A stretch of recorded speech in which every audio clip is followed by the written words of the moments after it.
You thought they were your person, the one who saw you, the one who felt like home. The conversations felt different. The eye contact lingered, the chemistry was electric, and the silence between you felt like it carried meaning. You told yourself, this must be it, this must be the one, but then they changed, or maybe they didn't change at all, maybe they just stopped pretending, maybe you started seeing what was always there, the distance, the unpredictability, the emotional unavailability, the triggers they poked in you without ever taking responsibility for. And suddenly, the connection that once felt like destiny felt like confusion, like heartbreak, like abandonment. But Carl Jung would ask you to stop looking outward and instead to look inward, because maybe they weren't your soulmate, maybe they were your mirror. Jung believed that every person we are drawn to in life, especially those who spark intense emotional reactions, are not random. They are manifestations of our unconscious. They reflect the parts of ourselves we have not yet fully seen, healed, or accepted. He called it projection, the process of unconsciously placing aspects of ourselves, our hopes, wounds, desires, and fears, onto others. So when you meet someone and feel an unexplainable pull, that intense connection may not be a sign that they complete you. It may be a sign that they reflect you. You didn't fall in love with them. You fell in love with the version of you they awakened.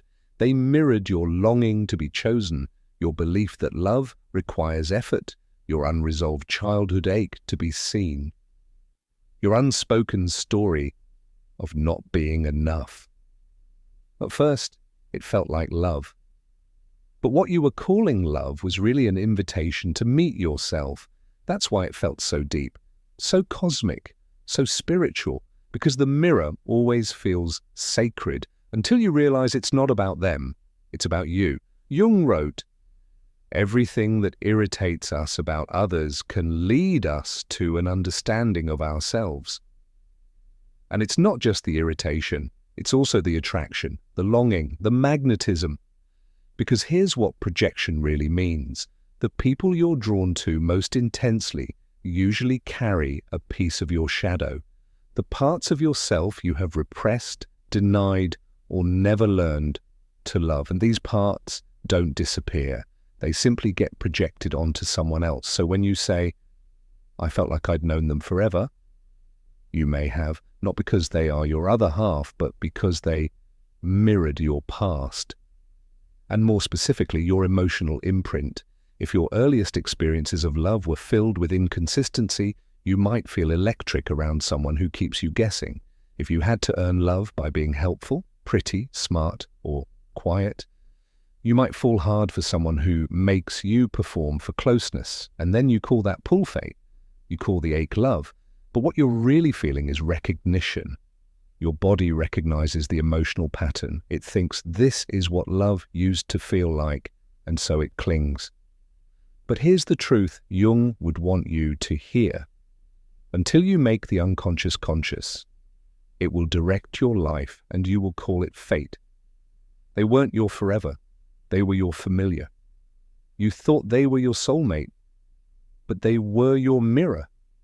They mirrored your attachment style, your unresolved grief, your hidden shame, your desire to be chosen by someone who reminds you of the one who didn't.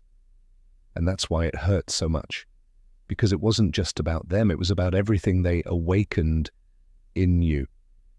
They didn't just leave, they left you with the reflection of everything you still needed to heal.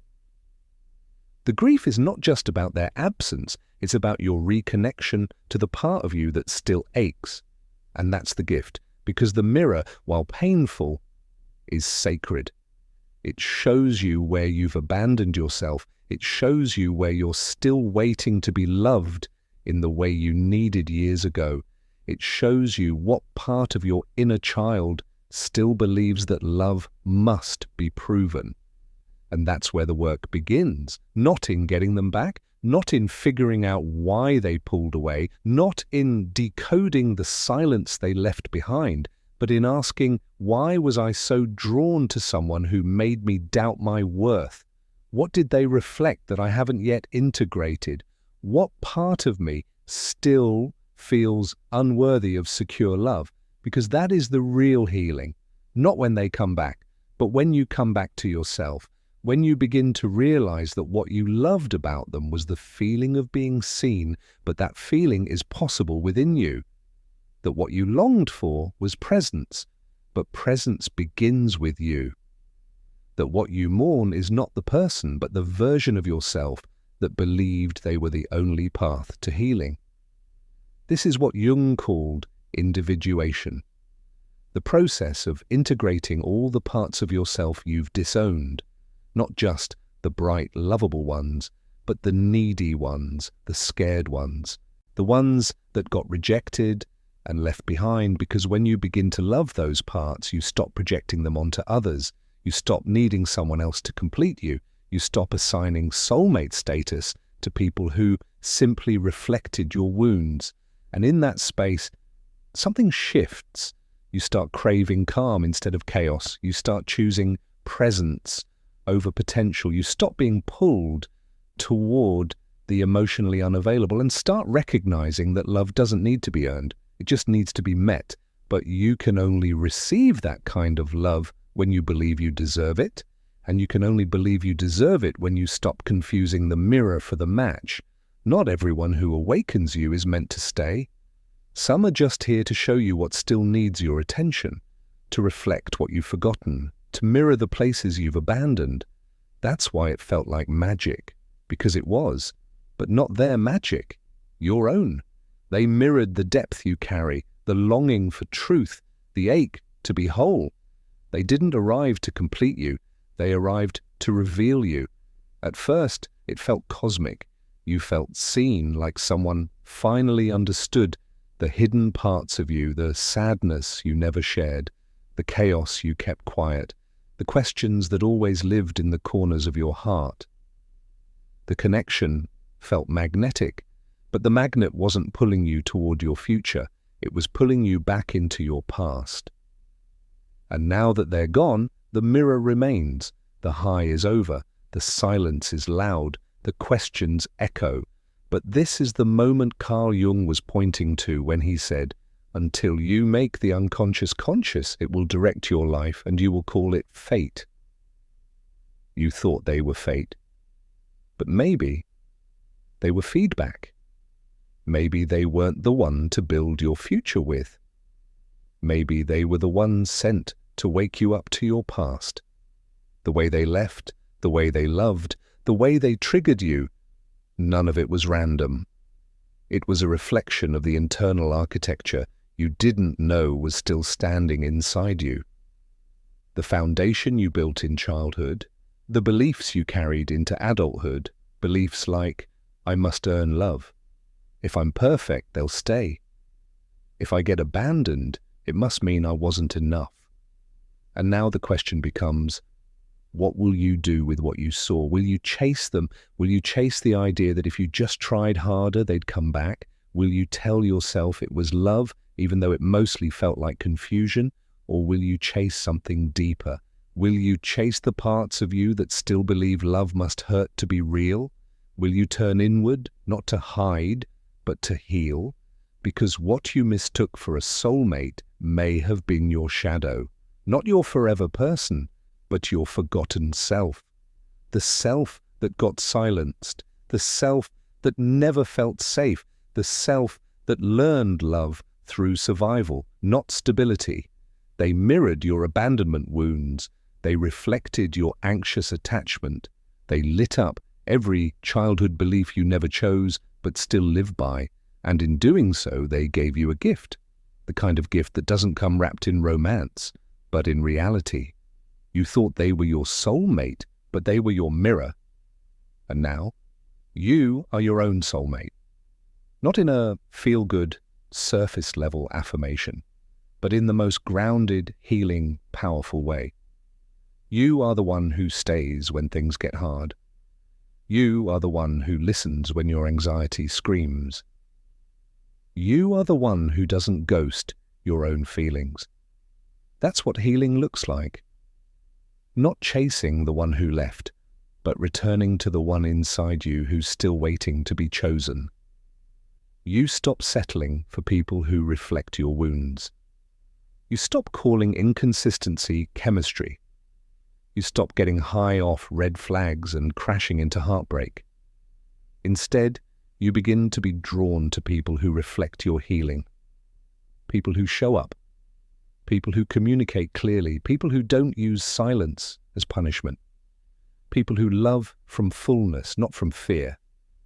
And in those relationships, you start to learn what real love feels like. It doesn't spike your anxiety. It doesn't come with tests. It doesn't keep you guessing. Real love feels boring to your trauma, but it feels like safety to your nervous system. That's the turning point when the mirror becomes the lesson, and the lesson becomes the foundation, and the foundation becomes the home you build inside yourself.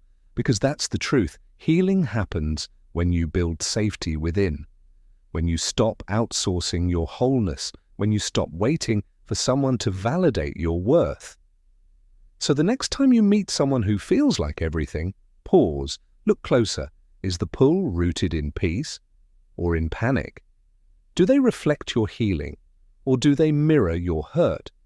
There's a difference between someone who completes you and someone who reminds you of what you're still trying to complete. This is where so many of us get stuck, because the past doesn't just live in your memories, it lives in your body. When you experience early emotional neglect or inconsistency, your body literally wires itself to respond to chaos as normal.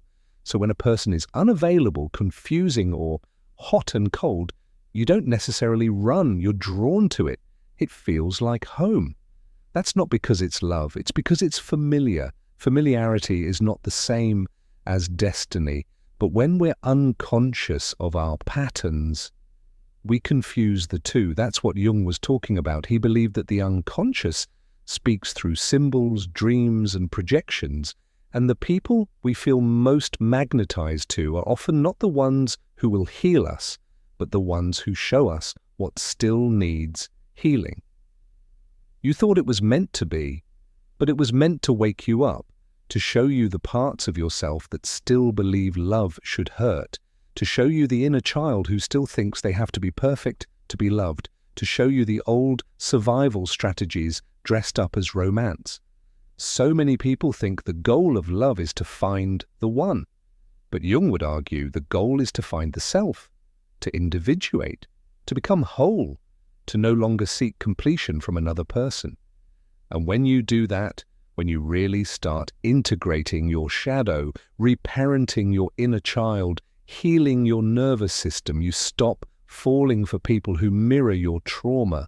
You stop calling pain your purpose. You stop chasing ghosts, because now you've become conscious, and consciousness is power. You see the red flags and don't paint them white. You recognize the old pattern, choose not to repeat it. You feel the familiar pull, and you pause instead of pursue. That pause is everything. That pause is your healing speaking. You thought it was love, but it was a loop, a reenactment, a projection. And now? Now you no longer need to play it out again. You no longer need the same heartbreak to teach you the same lesson. You've learned, you've seen, you've awakened. You thought they were your soulmate, but they were your mirror. And now that the mirror has done its job, you get to do yours. To love yourself where you used to abandon yourself, to accept yourself where you used to perform, to trust yourself where you used to outsource that power to someone who never deserved it. This is how the cycle ends, not when they come back, but when you no longer want them to, because now you see the truth. They were not the answer, they were the question, a beautiful, brutal question. What part of you still thinks this is love? And now you know how to answer it. With presence, with compassion, with truth. The greatest soulmate you will ever find is the version of you that no longer abandons yourself for the illusion of love. That's the version who stays. That's the version who leads you home. And that home, it's not in someone else, it's in you.